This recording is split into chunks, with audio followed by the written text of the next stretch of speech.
So we're starting to find the rental market slowing down a little bit, where properties need a little bit more time with marketing.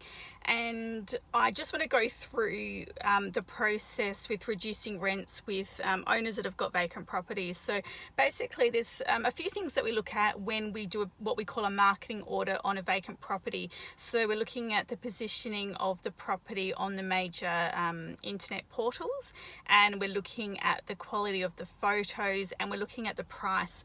And generally, if the property is sitting quite high on the websites, then we can eliminate that as being the reason why the property is still sitting vacant. So then we next look at the ad, the photos, maybe the description, and we just make sure that that's all looking detailed and good.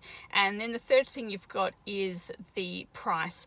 And every now and then I get owners say to me, well, you know, Murphy's Law is that you reduce the property and you are going to get an application. And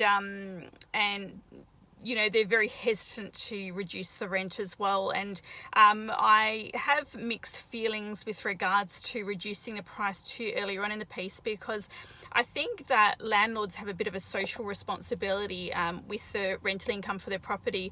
And the problem is if you have too many landlords that just keep on reducing their rental properties constantly, then that sets a precedence for the next property that's similar that comes on board, and then they have to put their property on cheaper, and then all of a sudden you have a whole bunch of cheap properties on the market. So it's really important to make sure you've exhausted the other marketing options prior to reducing the rent.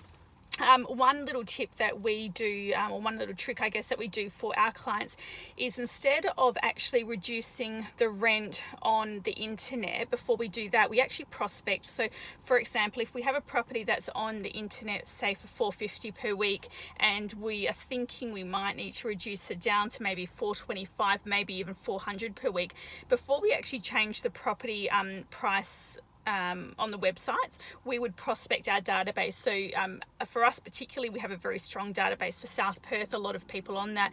So it would be something as simple as just emailing the database and saying, hey, we've got this property. It is currently on for $450 per week, but the owner may look at reducing the rent as low as $400 for the right tenant.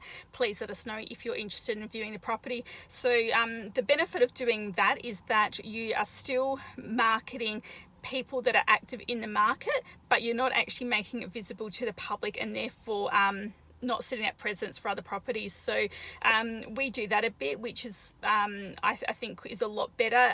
It's worth trying that before you actually change the price on the internet anyway. So that's a little trick for us.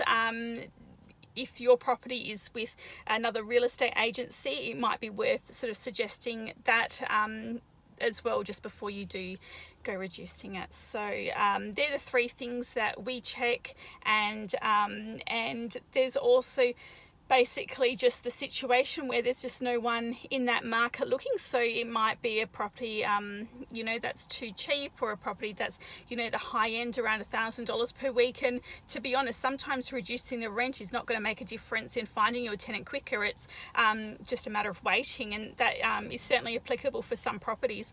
So if you ever want me to do a quick marketing order of your property that's vacant, I am more than happy to have a quick look, give you some suggestions and tricks, particularly for private landlords. If you are a private landlord in South Perth and are struggling to find a tenant, I'm always happy to take your call and to give you a few ideas with what you can do to source your next tenant.